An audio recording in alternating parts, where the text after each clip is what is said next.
السلام عليكم.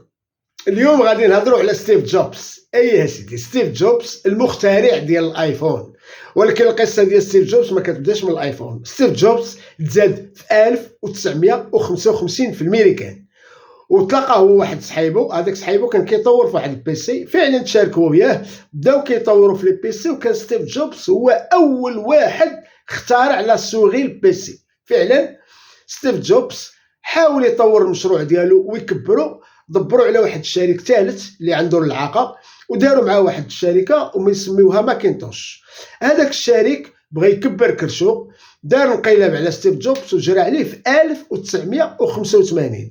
ستيف جوبز بقى كيتقاتل، مشى ولا من الشركاء ديال والت ديزني، ودار بزاف ديال لي ديسا انيمي في والت ديزني نيت.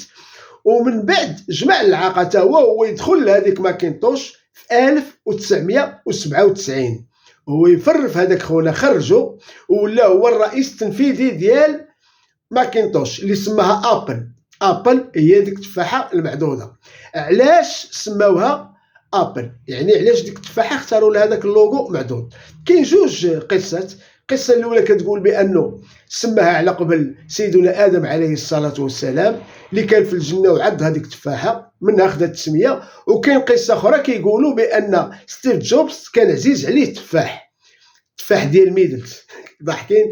اللي بغيت نقول لكم ان ستيف جوبز اول ايفون غادي لونصاه في 2007، وفعلا بدا الايفون 1 2 3 اللي حتى دابا وصل الايفون 15. ستيف جوبز مات 2011 وبقاو لي زايفون كيخرجوا. هو لي زايفون مات هو ستيف جوبز ما يبداو كيشيروا في الثمانات.